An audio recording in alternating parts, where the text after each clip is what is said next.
Je crois que c'est l'une des questions qu'on me pose le plus. Quelle est la différence entre de et du? Parfois tu peux utiliser de, d'autres fois du. Comment savoir lequel tu peux utiliser? C'est ce qu'on va voir aujourd'hui. Je vais t'expliquer la différence entre de et du et comment savoir lequel tu dois utiliser. Alors, quelle est la différence entre de et du? De est une préposition. C'est une préposition beaucoup utilisée dans plusieurs contextes.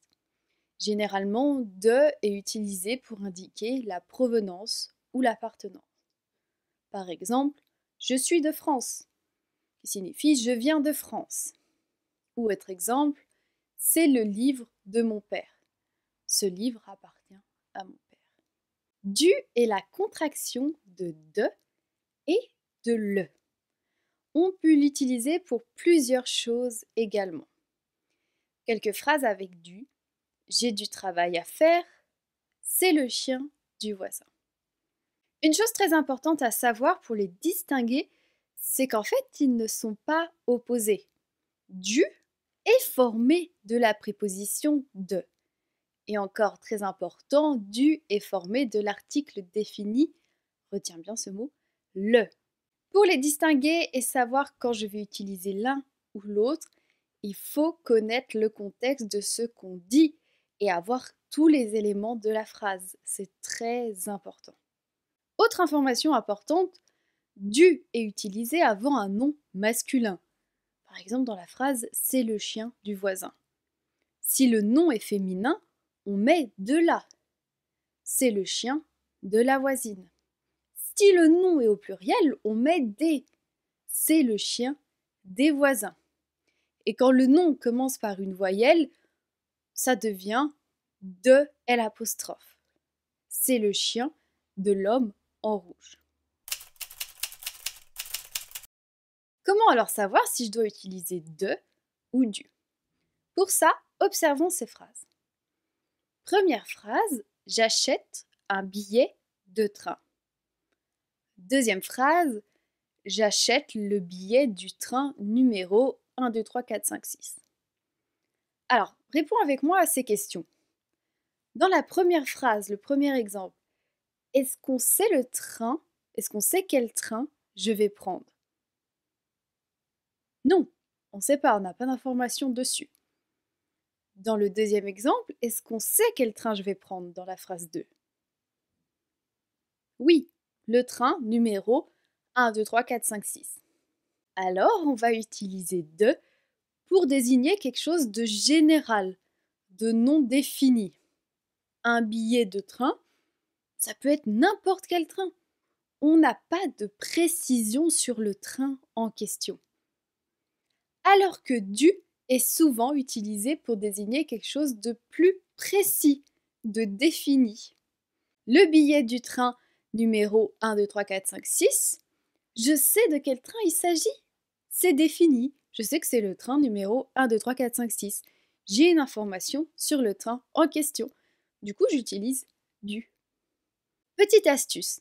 Souvent, pas à chaque fois, je précise bien, mais souvent quand on utilise un ou une dans la phrase, enfin dans le nom qui vient avant, le nom sera alors non défini ou général. Dans ce cas-là, je vais utiliser de. Comme tu peux le voir dans l'exemple ici, un billet de train. Et quand j'utilise le ou la ou les, le nom avant sera donc défini. Dans ce cas-là, il y a plus de chances que j'utilise du. Comme dans la phrase encore, le billet du train. Numéro 1, 2, 3, 4, 5, 6. Attention, de peut être utilisé avant un nom propre ou un pronom qui sont définis. Par exemple, j'ai rêvé de Jules. Ou un autre exemple avec du, j'ai rêvé du voisin.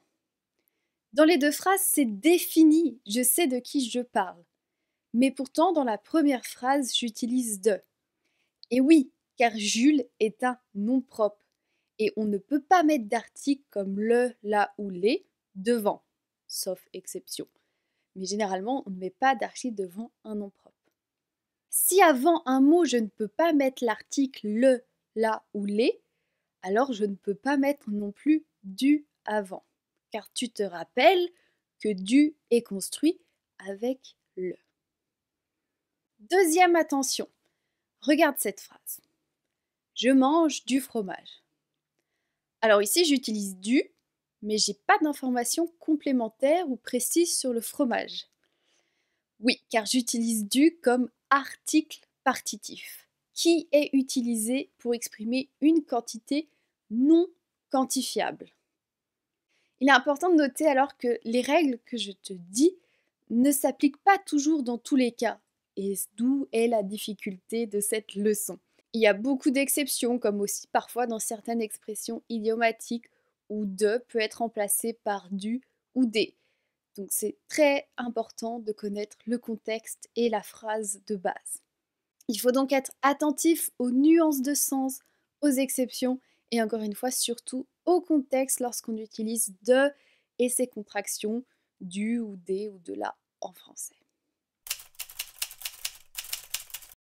Bon, en résumé, mis à part les exceptions, pour savoir si tu dois utiliser de ou du, tu dois te demander, premièrement, quel est le genre du nom qui suit? Est-ce que c'est un nom féminin ou masculin? Deuxièmement, est-ce que je parle d'une quantité? Troisièmement, est-ce que je parle de quelque chose de défini ou de général? Et quatrième, est-ce que le nom qui suit est un nom propre ou est-ce que c'est un pronom? J'espère que tu es toujours là et que tu suis toujours. Si oui, mets un j'aime, comme ça je le saurai. C'est une leçon un peu compliquée, je sais, mais ne t'inquiète pas, on va maintenant un peu plus pratiquer. Alors, on va compléter dans un premier temps ensemble les phrases entre de ou du et on va s'aider des questions que je t'ai dites juste avant. Alors, c'est un chien, berger. Répondons aux questions. Alors, quel est le genre du nom qui suit? Est-ce que c'est féminin ou masculin? Alors, le mot berger, donc un berger, c'est une personne qui garde des moutons.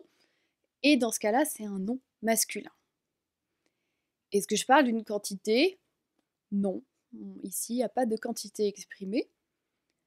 Est-ce que je parle de quelque chose de défini ou de général? C'est un chien berger. Je pense que c'est général. On n'a pas d'informations particulières sur le berger. Donc c'est général. Est-ce que le nom qui suit est un nom propre ou est-ce que c'est un pronom? Non, c'est pas un nom propre ni un pronom. Donc ici, c'est pas un berger en particulier. Je parle en général. En plus, j'ai un petit indice avant chien. J'utilise un, qui est un article indéfini. Je dois alors utiliser de. C'est un chien de berger. Deuxième phrase. C'est le chien berger du village voisin. Alors, on recommence avec les questions. Quel est le genre du nom qui suit? Berger, c'est toujours masculin. Est-ce que je parle d'une quantité? Non, je ne parle pas d'une quantité. Est-ce que je parle de quelque chose de défini ou de général? Alors là, c'est défini. Je sais que c'est le berger du village voisin. Est-ce que le nom qui suit est un nom propre ou est-ce que c'est un pronom? Non, toujours pas. Alors ici, je ne parle pas d'un berger en général. Je sais que c'est le berger du village voisin. Je l'ai identifié. C'est un berger en particulier. En plus, encore une fois, remarque, juste avant chien, j'utilise l'article défini, le. Je vais devoir alors utiliser du. C'est le chien du berger du village voisin. Alors pour les phrases suivantes, je te les laisse les compléter tout seul. Utilise bien les questions que je t'ai dites juste avant. Si jamais il y a la transcription ou description, tu peux aussi t'aider de ça. Alors, il parle livre que j'ai écrit. Je te laisse quelques secondes pour répondre à cette question.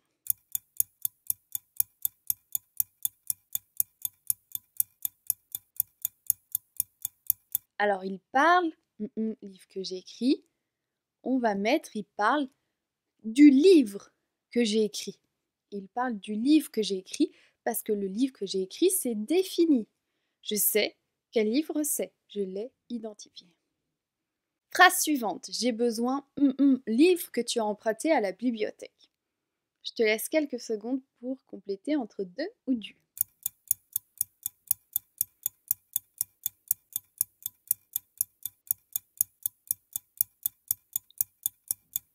j'ai besoin du livre que tu as emprunté à la bibliothèque. Encore une fois, c'est défini. Je sais quel livre c'est. Je l'ai emprunté, enfin tu l'as emprunté à la bibliothèque. Donc c'est défini. Phrase suivante. Elle est professeure, mathématiques.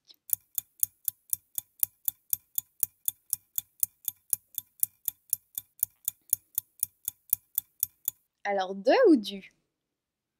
Elle est professeure de mathématiques. C'est général. J'ai pas de précision sur les mathématiques. C'est toutes les mathématiques en général. Donc en soi, ce n'est pas quelque chose de particulier, c'est général. Donc j'utilise de. Pour bien pratiquer, fais un exemple en commentaire avec de et du. Je te corrigerai dès que possible. Tu peux aussi consulter la transcription de cette vidéo pour avoir un écrit de cette leçon. Le lien est dans la description. N'oublie pas de mettre un j'aime si cette leçon t'a été utile. Pense bien aussi à t'abonner si ce n'est pas encore fait pour ne pas manquer les prochaines leçons. Je te dis à bientôt pour de nouvelles aventures en français, bien sûr.